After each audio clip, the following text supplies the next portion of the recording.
안녕하세요. 머리만 이야기입니다. 오늘 읽어드릴 책은 글 김인효 작가님과 그림 김용희 작가님의 톡이라는 책입니다. 바로 읽어보도록 하겠습니다. 괜찮아. 넘어지면 어때? 당신은 당신이니까. 넘어지는 것도 인생입니다. 한 번 넘어졌다고 낙심하지 마세요. 많이 넘어지는 사람만이 쉽게 일어나는 법을 배우는 법입니다. 살다 보면 지금보다 더 많이 넘어질 일이 생길지도 모릅니다. 갈피를 잡지 못하고 마음이 흔들릴 때가 있을지 모릅니다. 그렇다고 축 처진 어깨로 앉아있지 마세요. 다시는 일어날 수 없을 거라고 포기하지도 마세요. 놀라운 사실, 당신은 기억하십니까? 어린 시절 아장아장 걸음마를 배울 때 당신은 수도 없이 넘어졌습니다. 무릎이 다 깨지고 이마를 땅에 박아 생채기가 나도 다시 일어났습니다. 넘어지고 일어나고를 하루 종일 반복해도 결코 지치지 않았습니다. 그리고 결국 어떻게 되었나요? 걸었죠. 한 발, 두 발, 세 발. 아장아장 뒤뚱뒤뚱 걸어갔습니다. 그러니 어차피 당신은 또다시 일어나게 돼 있습니다.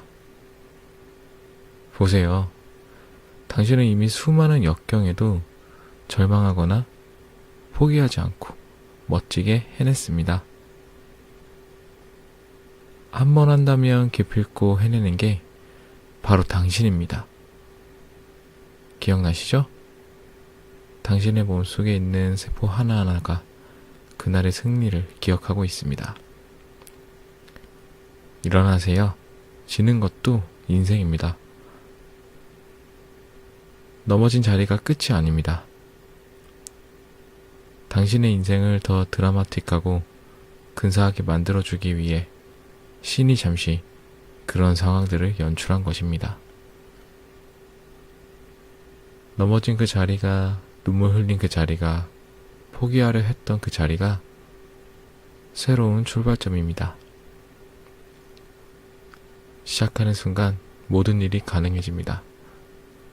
당신이니까 가능합니다. 당신이니까 해낼 수 있습니다. 당신은 당신이니까. 어디가? 내 맘 갖고 가. 그리워하며 언젠가 만나게 되는,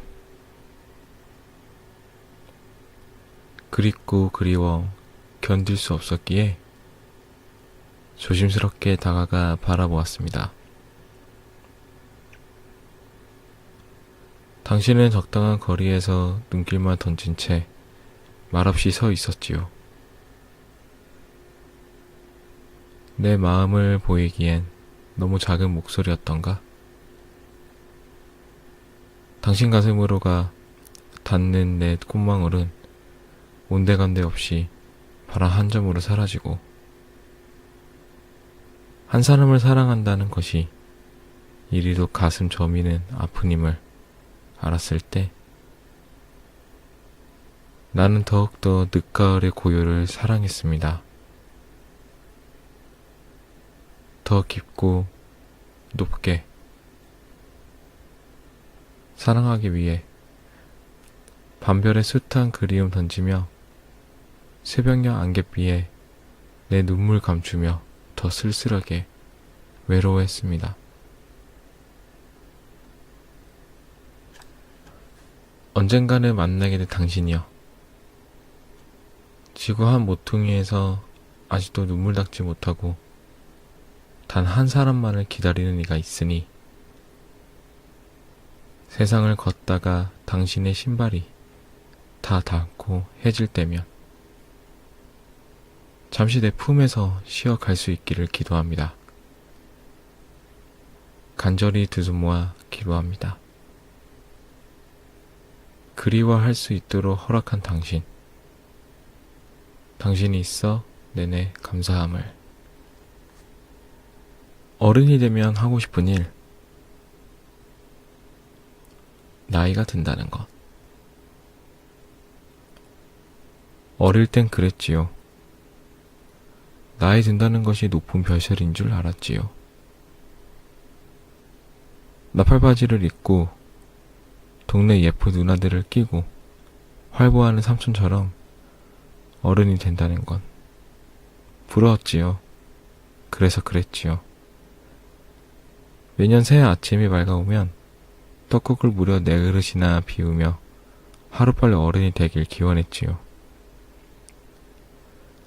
그 덕에 설 명절에는 언제나 화장실에 쪼그려 앉아야 했고, 그렇게 세월은 화장실에서 익어갔지요.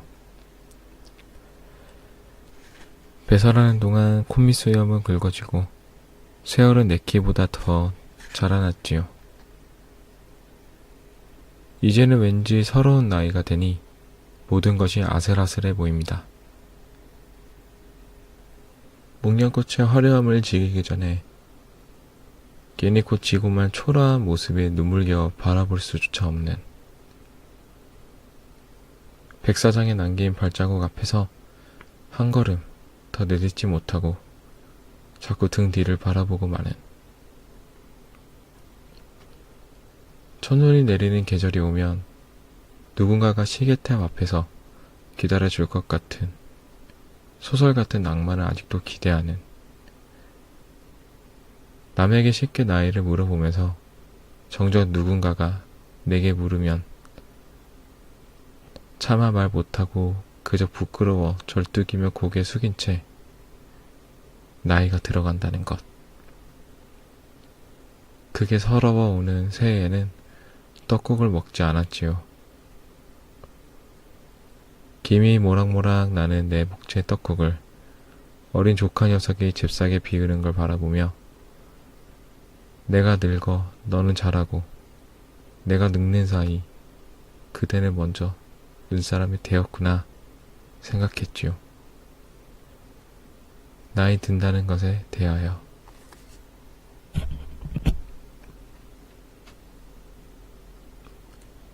너희들 잘 살고 있지? 그 추억, 그 친구들. 모래로 밥을 짓고 자갈로 국 끓이고 설거지는 시냇물에 맡깁니다. 산 그림자가 들이오면 토끼풀로 만든 손목시계 바라보며 밤 연기가 나는 마을로 우린 향합니다. 코스모스 길 걸으며 나중에 커서 꼭 결혼하자며 우리 사람 변치 말자며 내 손을 꼭 쥐던 그 아이. 지금은 어디서 무얼 할까? 아직도 누군가를 위해 밥을 지을까? 토끼풀 시계는 멈춰버렸을까? 소주가 가슴까지 적신 날 문득 그리워 가을 달에게 그의 안부 묻습니다.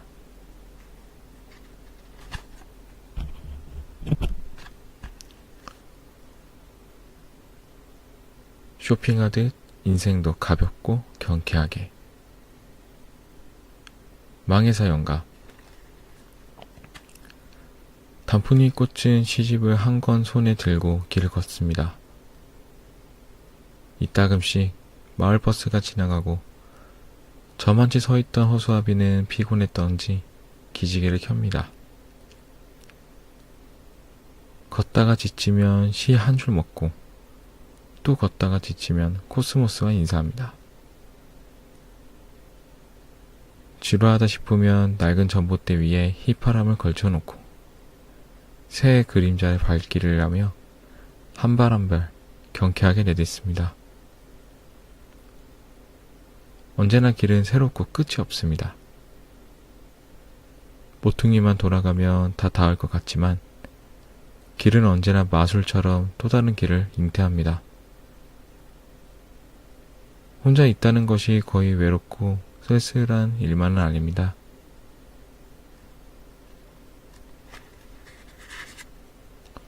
적어도 지금 이 순간만큼은 울퉁불퉁한 이 길이 내겐 친구이고 연인이 됩니다.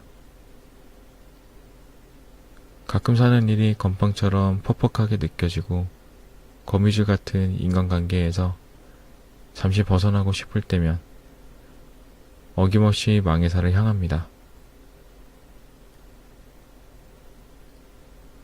김제에서 1차선 국도를 따라갔다 걷다 보면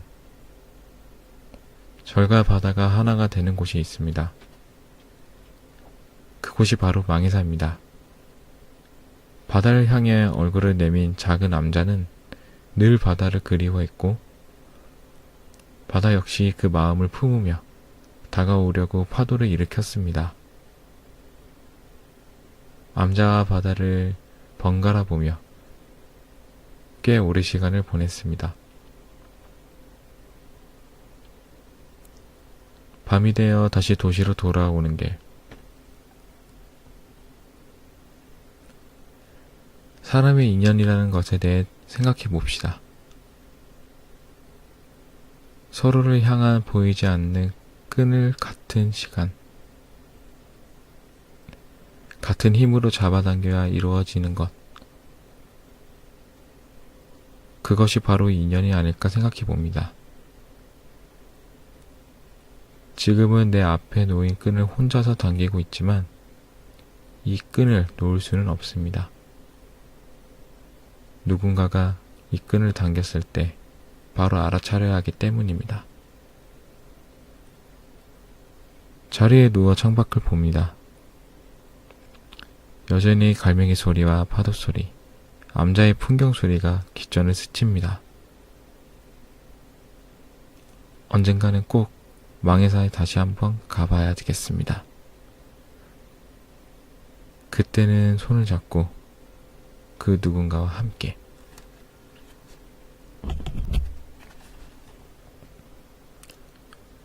멈추지 말고 곧장 가는 거야. 뚝뚝 털고. 왜 나만 이러는 거야? 이런 말을 한동안 입에 달고 산 적이 있습니다. 정말이지 하는 일마다 좋지 않은 결과가 나왔습니다. 살 의욕도 나지 않았습니다. 다른 일을 시작해봤지만 불안함이 엄습해 옵니다. 이번에도 실패하지 않을까 하는 마음에 결국 호떡 뒤집듯 그 일을 또 그만두고 맙니다. 이제는 뭘 해야 할지도 모르겠습니다. 벌써 그들은 저만치 앞서가는데 부럽기도 하고 질투가 나기도 합니다. 아니, 가장 먼저 나 자신에게 화가 납니다. 내 능력은 여기까지인가? 왜 나에겐 경쟁자를 압도할 만큼 확실한 재능이 없는가? 바보입니다. 이런 생각을 한다는 것이 참 어리석습니다. 생각해보니 이제까지 살아오면서 뭐 하나 꾸준히 할 일이 없습니다. 이리저리 잔머리만 굴렸지, 주판알만 튀겼지, 눈치만 보다가 슬쩍 물러났지, 누군가를 탓하기만 했지, 뭐 하나 제대로 한번 붙여본 적이 없습니다.